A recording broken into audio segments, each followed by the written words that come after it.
Hi guys, welcome back. Welcome to my YouTube channel Think with Sri. And this would be video number 6 on what is H1B videos. So ఈ వీడియోలో మనం discuss చేయబోయేది dependent visa processing గురించి. Wife, kids, parents మనకి H1B వచ్చి మనం United states వస్తే మనం లైక్ వైఫ్ని కానీ కిడ్స్ని కానీ పేరెంట్స్ని కానీ తీసుకురావాలంటే ఎట్లా తీసుకురావాలి, అందులోనే మల్టిపుల్ సినారియోస్ గురించి మనం డిస్కస్ చేయబోతున్నాం. So first thing I will discuss about H4. అసలు H4 అంటే ఏంటి, అది ఎట్లా వర్క్ అవుతుందో చెప్తాను. ఒకవేళ మీకు మీ H1 అప్రూవ్ అయింది, అయిన తర్వాత మీరు యునైటెడ్ స్టేట్స్ ట్రావెల్ అయిపోతే ఇండియాలో కానీ లైక్ వాట్ ఎవర్, మనం just taking India as an example, like other కంట్రీస్లో కానీ వైఫ్ కిడ్స్ ఉంటే వాళ్ళని ఎట్లా తీసుకురావాలి. ఫస్ట్ సినారియో, వైఫ్ని కిడ్స్ని ఇద్దరిని డిపెండెంట్ వీసాస్ మీద తీసుకురావచ్చు.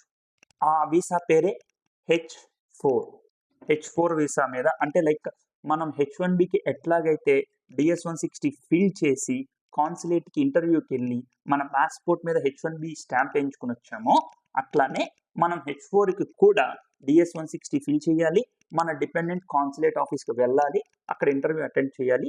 మన పాస్పోర్ట్లో ఎట్లాగైతే H1B వీసా స్టాంప్ అయిందో వాళ్ళ పాస్పోర్ట్స్లో కూడా H4 వీసా అనేది స్టాంప్ అవుద్ది. కాకపోతే రిలేషన్ వైఫ్కి అయితే లైక్ హస్బెండ్ నేమ్ అనేది ఆ పాస్పోర్ట్ స్టాంప్ మీద ఉంటుంది, అండ్ హస్బెండ్ ఎంప్లాయర్ నేమ్ కూడా మెన్షన్ చేస్తారు.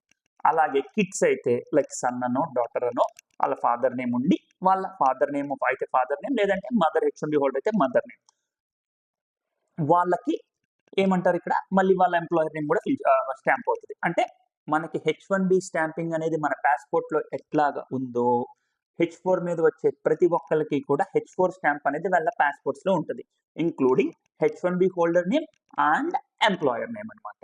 సో వైఫ్ అండ్ కిడ్స్ని తీసుకురావడానికి H4 ఉంది, సేమ్ DS-160 ఫిల్ చేస్తాం, కాన్సులేట్కి వెళ్తాం. ఒకవేళ పేరెంట్స్ని తీసుకురావాలి, ఎట్లా? పేరెంట్స్ని H4 మీద తీసుకురాలే, దే ఆర్ నాట్ డిపెండెంట్స్. ఓకేనా?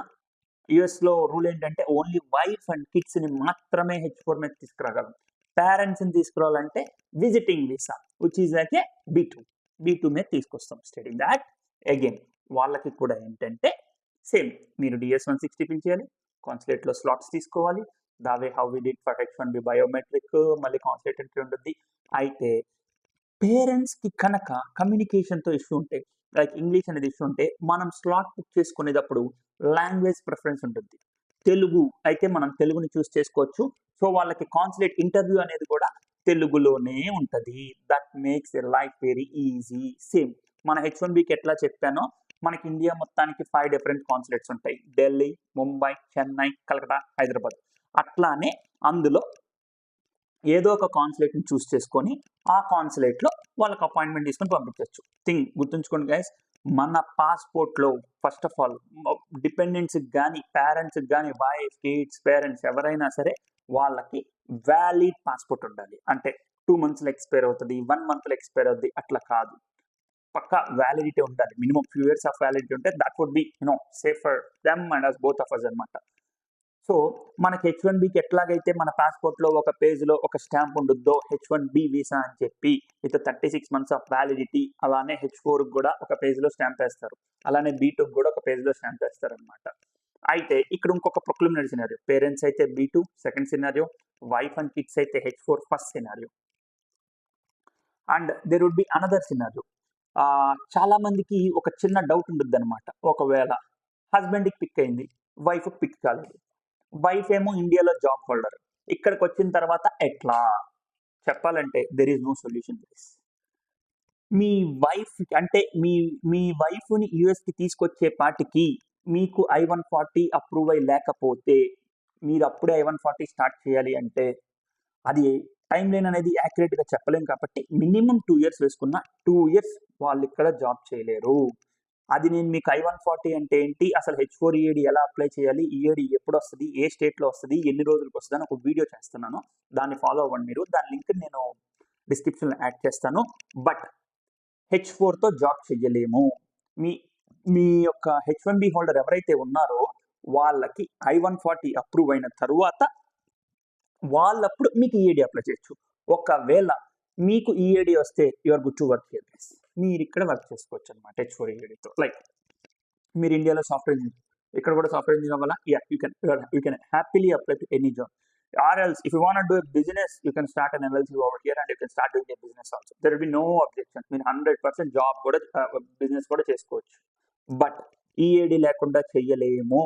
ఒకవేళ H1B హోల్డర్కి I-140 అప్రూవల్ లేదు, అప్పుడే స్టార్ట్ చేశాడు అంటే 2 years తర్వాత ఈఏడి రావడానికి టైం లైన్ అనేది వ్యారీ అవుతూ ఉంటుంది. Application to application 3 months, 4 months, 1 month, 6 months, it depends అనమాట. సో అది చేతికి వచ్చేదాకా మనం ఏమీ చేయలేము. Without employment authorization we're not legally approved to work. మనం ఏం వర్క్ చేయలేము అనమాట, మామూలుగానే ఉండాలి. అది వచ్చాక వర్క్ చేయొచ్చు. ఒకవేళ వైఫ్కి వచ్చి హస్బెండ్కి వైఫ్కి H1 పిక్ అయ్యి హస్బెండ్కి H4 మీద వచ్చిన అదే సినారియో, హస్బెండ్కి H1 పిక్ అయ్యి వైఫ్ H4 మీద ఉన్న అదే సినారియో. బట్ ఒకవేళ ఇద్దరికి H1B పిక్ అయితే that there will be no question in that అనమాట. మీ కిడ్స్ మాత్రం H4 మీద తీసుకొస్తారు, వాళ్ళు ఇక్కడ ఎడ్యుకేషన్ కంటిన్యూ అవుతా ఉంటుంది అనమాట. So these are all the scenarios for dependents, wife and kids, and parents me too, and work authorization guరించి చెప్పాను guys. Okay, thank you. Thanks guys. Please follow my videos and please subscribe my channel. Think with Sri. Bye.